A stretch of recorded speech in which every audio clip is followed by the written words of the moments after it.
दोस्तों, जब हमसे ये पूछा जाता है कि भारत को आजाद कराने वाले स्वतंत्रता सेनानियों के नाम बताओ, तो हम हजार नाम फटाफट गिनवा देते हैं। मगर जब हमसे कोई ये पूछ ले कि मुस्लिम स्वतंत्रता सेनानियों के नाम बताओ, तब हम टीपू सुल्तान, खान अब्दुल गफ्फार खान और अशफाकुल्लाह खान के अलावा चौथा नाम नहीं बता पाते। और ये सिर्फ इसलिए क्योंकि मुसलमानों ने अपना इतिहास मिटने से नहीं बचाया, और जो बचा कुचा इतिहास आज है उसको भी मुस्लिम कौम पढ़ने की जहमत नहीं उठाती। आज मैं आपको 15 ऐसे मुस्लिम स्वतंत्रता सेनानियों के बारे में बताऊंगा जिनका नाम भी आपने पहले कभी नहीं सुना होगा। मैंने इन 15 मुस्लिम स्वतंत्रता सेनानियों के बारे में बड़ी मुश्किल से जानकारी जुटाई है, क्योंकि अक्सर इतिहास की किताबों से इनका नाम सहित इतिहास गायब कर दिया गया है। तो मेरा आपसे निवेदन, रिक्वेस्ट रहेगी कि आप वीडियो को पूरा जरूर देखना। सैयद मोहम्मद सरफुद्दीन 1901 बिहार में पैदा हुए ये मुस्लिम स्वतंत्रता सेनानी पैसे से एक यूनानी डॉक्टर थे। जब महात्मा गांधी ने 1930 के नमक आंदोलन की घोषणा की, तो ये गांधी के साथ कंधे से कंधा मिलाकर भारतीय स्वतंत्रता आंदोलन में शामिल हो गए। इनके साहस से बौखलाए अंग्रेजों ने गांधी के साथ ही इनको भी जेल की कोठरी में बंद कर दिया। वर्ष 2007 में भारत को आजाद कराने के इनके साहसिक योगदान के लिए भारत सरकार ने इनको पद्म भूषण से सम्मानित किया। 30 दिसंबर 2015 को 114 वर्ष की उम्र में इनका इंतकाल हो गया था। पीर अली खान हिंदुस्तान के सबसे कट्टर स्वतंत्रता सेनानियों में से एक थे, जिन्होंने 1857 की क्रांति में अंग्रेजों को दौड़ा दौड़ा कर मारा था। लेकिन हाय अफसोस, उनकी बहादुरी के किस्से इतिहास से मिटा दिए गए। एक बार पीर अली को अंग्रेजों ने बिना वजह गिरफ्तार करके उनके साथ बदसलूकी की। इस घटना ने पीर अली को इतना चिढ़ा दिया कि उन्होंने अंग्रेजों को भारत से भगाने की कसम खा ली, जिसके लिए उन्होंने कई लोगों का एक संगठन बनाया तथा किसी भी तरह से 50 बंदूकों का जुगाड़ कर लिया। मगर वो इस प्लान में नाकामयाब रहे। अंग्रेजों को इस प्लान के बारे में पता चलने पर अंग्रेजों ने पीर अली के कई साथियों को फांसी पर लटका दिया। मगर पीर अली ने फिर से आजादी के झंडे को बुलंद किया और अपने 200 क्रांतिकारियों के साथ गुलजार बाग में अंग्रेजों के मुख्यालय पर हमला कर डाला, जिससे उनके कई साथी तो शहीद हो गए, मगर अंग्रेजों का कमांडर लिलियन मारा गया। पीर अली को अंग्रेजों ने गिरफ्तार करके खूब टॉर्चर किया, मगर पीर अली आजादी के नारे लगाते रहे और लिलियन की हत्या के आरोप में उनको फांसी पर चढ़ाकर शहीद कर दिया गया। दोस्तों, बख्त खान ऐसे क्रांतिकारी थे जिससे अंग्रेज हमेशा खौफ खाते थे। 1797 में यूपी में पैदा हुए बख्त खान ने 1857 की क्रांति में महत्वपूर्ण योगदान दिया था। बख्त खान ईस्ट इंडिया कंपनी में सैन्य कमांडर थे, मगर अंग्रेजों के जुल्म को देखकर आजादी की ऐसी आग उनमें पैदा हुई कि अंग्रेजों को भारत से खदेड़ने का उन्होंने बेड़ा उठा लिया। बहादुर शाह जफर को जब अंग्रेजों ने गिरफ्तार कर लिया, तो बख्त खान ने ही आजादी की बागडोर संभाली, मगर हथियार, गोला बारूद और भोजन की कमी के कारण आजादी का ये आंदोलन कमजोर पड़ गया और अंग्रेजों ने 13 मई 1859 को बख्त खान को शहीद कर डाला। मौलवी अब्दुल्ला शाह इतने बड़े क्रांतिकारी थे जिनको खुद अंग्रेज अपना सबसे बड़ा दुश्मन मानते थे। अंग्रेजों ने बिना वजह इनकी सारी संपत्ति जब्त कर ली, जिससे मौलवी अब्दुल्ला के सीने में अंग्रेजों के खिलाफ नफरत भर गई और इन्होंने अपनी मातृभूमि से विदेशी आक्रमणकारियों को भगाने का निर्णय लिया। इन्होंने कई क्रांतिकारियों का संगठन बनाया और अंग्रेजों के खिलाफ बगावत खड़ी कर डाली। अंग्रेजों ने उनको गिरफ्तार कर देशद्रोह का आरोप लगाकर फांसी की सजा सुना डाली, मगर उसी वक्त 1857 की क्रांति छिड़ गई और मौलवी अब्दुल्ला जेल से निकल भागे। मौलवी अब्दुल्ला ने अंग्रेजों के दिलों में इतना खौफ पैदा कर डाला था कि अंग्रेजों ने इन पर उस वक्त के 50,000 का इनाम घोषित कर दिया था। और दोस्तों, ये वो पहले क्रांतिकारी थे जिन पर ऐसा इनाम रखा गया। अंग्रेजों से छुपने के लिए मौलवी अब्दुल्ला ने पवायायन के राजा से मदद मांगी, मगर उस राजा ने दरवाजे ना खोले और अंग्रेजों ने मौलवी अब्दुल्ला को गोलियों से भून दिया और वो शहीद हो गए। दोस्तों, सैयद अलाउद्दीन हैदर अंग्रेजों को फूटी आंख नहीं सुहाते थे, क्योंकि ये वो क्रांतिकारी थे जिन्होंने आजादी के पहले आंदोलन के लिए बहुत सारे क्रांतिकारियों को अंग्रेजों के खिलाफ एकजुट कर लिया था। सैयद अलाउद्दीन हैदर का जन्म 1824 ईस्वी में तेलंगाना में हुआ था। ये हैदराबाद की मक्का मस्जिद के प्रचारक व इमाम थे। 1857 की क्रांति में मौलवी अलाउद्दीन ने अपने 300 क्रांतिकारियों के साथ मिलकर ब्रिटिश रेजिमेंट बिल्डिंग पर हमला बोल दिया, मगर अफसोस वो कामयाब न हो सके। पता है क्यों? क्योंकि उनके एक साथी मंत्री सालार जंग ने उनको धोखा दे दिया और अंग्रेजों का साथ दिया। अंग्रेजों ने मौलवी अलाउद्दीन को अंडमान की काला पानी की जेल की सजा सुनाई। दोस्तों, ये वो पहले स्वतंत्रता सेनानी थे जिनको काला पानी की सजा हुई थी। 30 साल तक वो काला पानी की दर्दनाक यातनाएं झेलते रहे और फिर उनकी मृत्यु हो गई। दोस्तों, मौलवी अलाउद्दीन के साथ ही एक और मुस्लिम स्वतंत्रता सेनानी तुर्रेबाज खान ने भी अंग्रेजों के खिलाफ विद्रोह छेड़ रखा था। इनको भी मौलवी अलाउद्दीन के साथ काला पानी जेल भेज दिया गया था।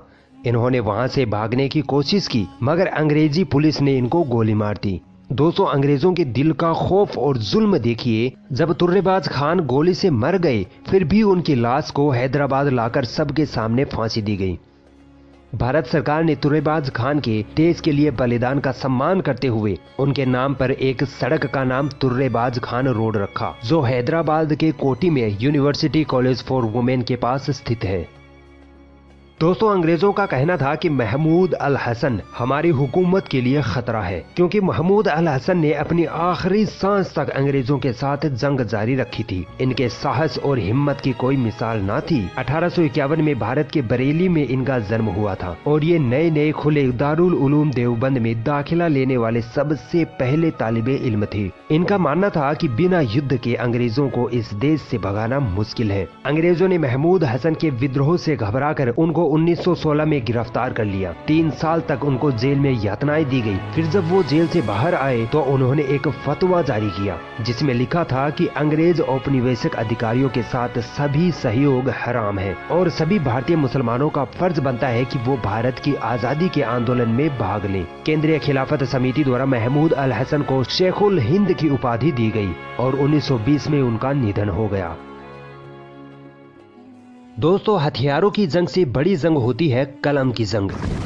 मौलाना मजहरुल हक वो क्रांतिकारी थे जिन्होंने अपने कलम से ही अंग्रेजों के छक्के छुड़ा दिए थे। मौलाना मजहरुल हक 1886 को पटना बिहार में पैदा हुए। इन्होंने इंग्लैंड से कानून की पढ़ाई की और जब भारत लौटे तो इनको जल्द ही समझ में आ गया था कि ये अंग्रेजी हुकूमत भारत के लिए खतरा है। इसलिए इन्होंने असहयोग आंदोलन, खिलाफत आंदोलन तथा चंपारण सत्याग्रह में बढ़ चढ़कर अपना योगदान दिया। मौलाना मजहरुल हक की आवाज दबाने के लिए अंग्रेजों ने इनको 3 माह के कारावास की सजा सुनाई, मगर मौलाना मजहरुल हक टस से मस न हुए। इन्होंने द मदरलैंड यानी मातृभूमि नाम से पत्रिका निकाली, जिसमें वो अंग्रेजों के खिलाफ बगावत पर लिखते तथा भारतवासियों को अंग्रेजों के खिलाफ एकजुट होने का संदेश देते। बार बार अंग्रेज इनको जेल भेजकर यातनाएं देते, मगर मौलाना मजहरुल हक देश के लिए सीना तान कर अंग्रेजों के खिलाफ लड़ते रहे। मौलाना मजहरुल हक के बलिदान के सम्मान में पटना में इनके नाम से 2 यूनिवर्सिटी भी बनाई गई है।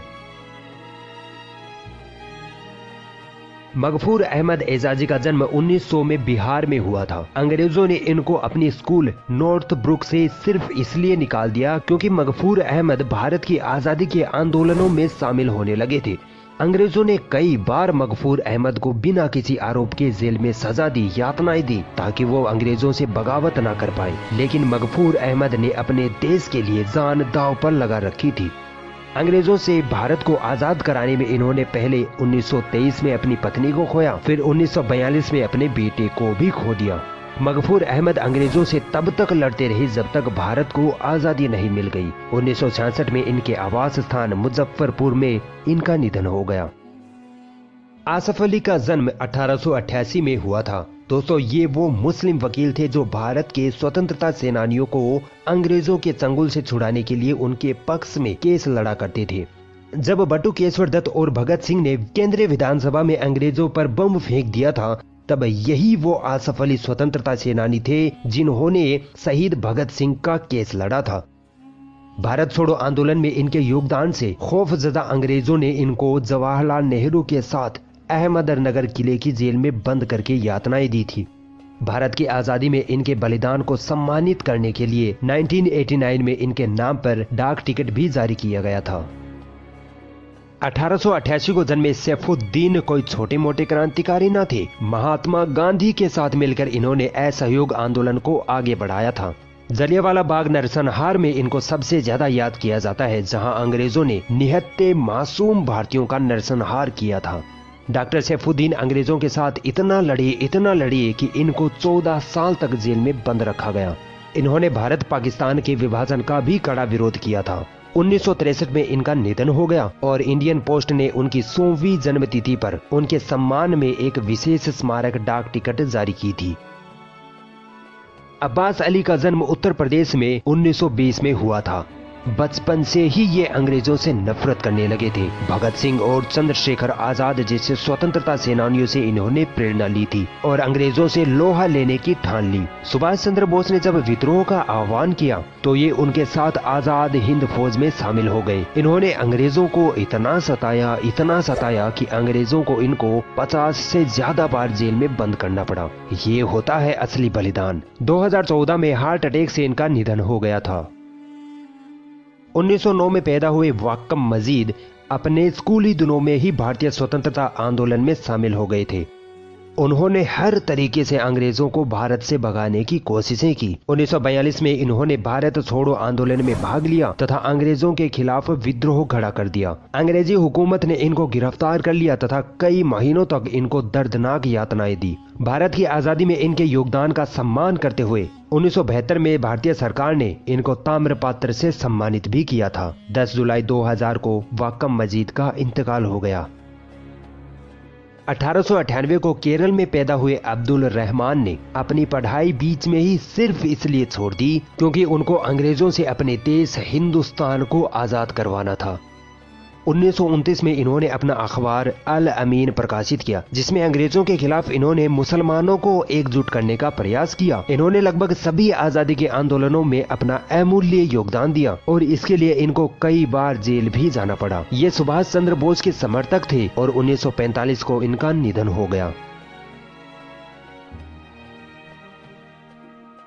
दोस्तों, इतिहासकारों का कहना है कि अंग्रेजी हुकूमत ने मौलवी मोहम्मद बाकिर को तोप के आगे बांधकर उड़ा दिया था। 1780 में इनका जन्म हुआ और 1857 की क्रांति के ये ऐसे क्रांतिकारी थे जिन्होंने 77 साल की उम्र में भी अंग्रेजों को धूल चटा दी थी। ये अपने अखबार अकबर उस जफर, जो कि बहादुर शाह जफर के नाम पर था, के जरिए भारतीय क्रांतिकारियों के समर्थन में लेख लिखते, जिससे अंग्रेजों को खूब मिर्ची लग जाती थी। अंग्रेजों को डर लगने लगा कि मौलवी बाकिर के अखबार के कारण कहीं भारत के लोग हमारे खिलाफ एकजुट होकर विद्रोह न कर दें। इसलिए 14 सितंबर 1857 को अंग्रेजों ने इनको गिरफ्तार कर तोप से उड़ाकर शहीद कर दिया। ये है मुसलमानों का बलिदान।